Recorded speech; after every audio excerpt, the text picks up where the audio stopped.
जब ये कॉन्फ्रेंस कहाँ होना चाहिए इस विषय पर चर्चा हुई तो इस यूनिवर्सिटी का चयन किया गया। मैं सच कहता हूँ इस यूनिवर्सिटी के बारे में मुझे कुछ नहीं पता था, पर मैं कह सकता हूँ कि यह यूनिवर्सिटी विश्व की उन यूनिवर्सिटी में से एक है जो कहीं न कहीं सिर्फ भारत ही नहीं सारी दुनिया को पर्यावरण के संबंध में दिशा दर्शन दे सकती है। मैं समझता हूँ इस यूनिवर्सिटी के चयन के लिए भी अतुल जी आपको बहुत बहुत मैं धन्यवाद देता हूँ। दोनों यूनिवर्सिटी के रजिस्ट्रार, देश भर से आए विद्वजन, विद्यार्थी बंधुओं, देवियों को प्रणाम करता हूँ। हमारे देश के बारे में कहा जाता था जब मैं छोटा था तो भारत पे अगर निबंध लिखना हो तो क्या लिखना, तो शुरुआत यहाँ से कहते थे कि भारत कृषि प्रधान देश है और भारत ऋषि प्रधान देश है।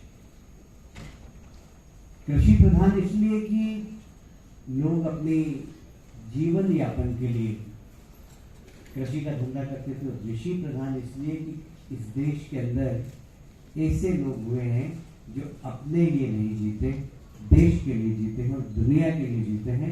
ये भारत की विशेषता है। यदि मैं सारे विश्व का भी अध्ययन करूं और आप भी यदि विश्व की खबरें देखें तो क्या हो रहा है, रशिया और यूक्रेन के बीच में युद्ध चल रहा है कई महीनों से। चाइना की नजर कहीं न कहीं एक छोटे से देश पर है और वह देश भी घुर रहा है, खबरदार बाकी दुनिया के देश उल्टी चप्पल रख के खड़े हैं। ये अच्छा है, युद्ध होगा तो हमारे हथियार निकलेंगे।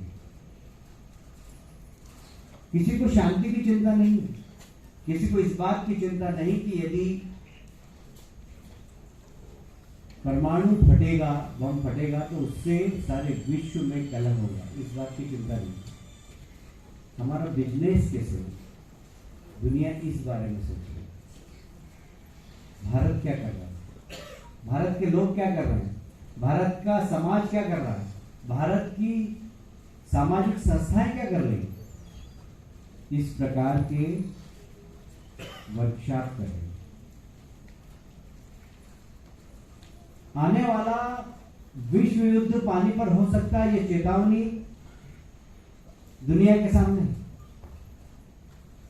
पर पानी की किसी को चिंता नहीं, विश्व की समस्या की किसी को चिंता नहीं।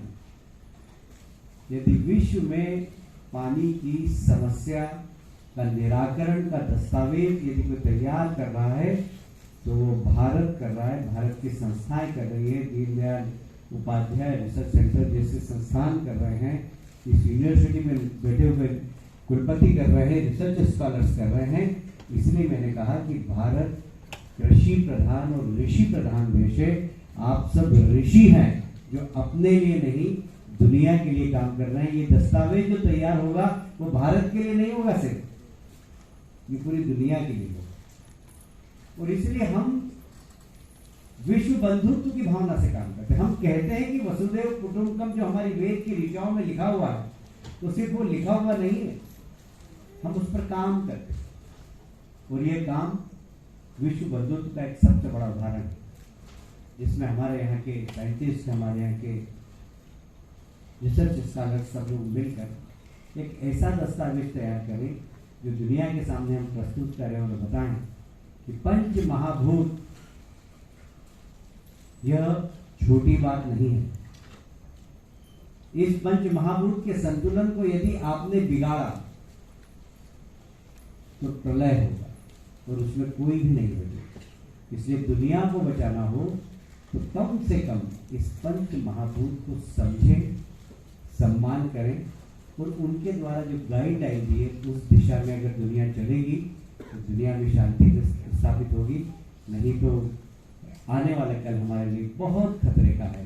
इस चेतावनी को ध्यान में रखते हुए आप सब ऋषि यहाँ पर बैठे हुए हैं, आप सबको प्रणाम करता हूँ। आपका चिंतन सारी दुनिया को दिशा देगा। मेरी ओर से बहुत बहुत बधाई और शुभकामनाएं। धन्यवाद। भारत माता।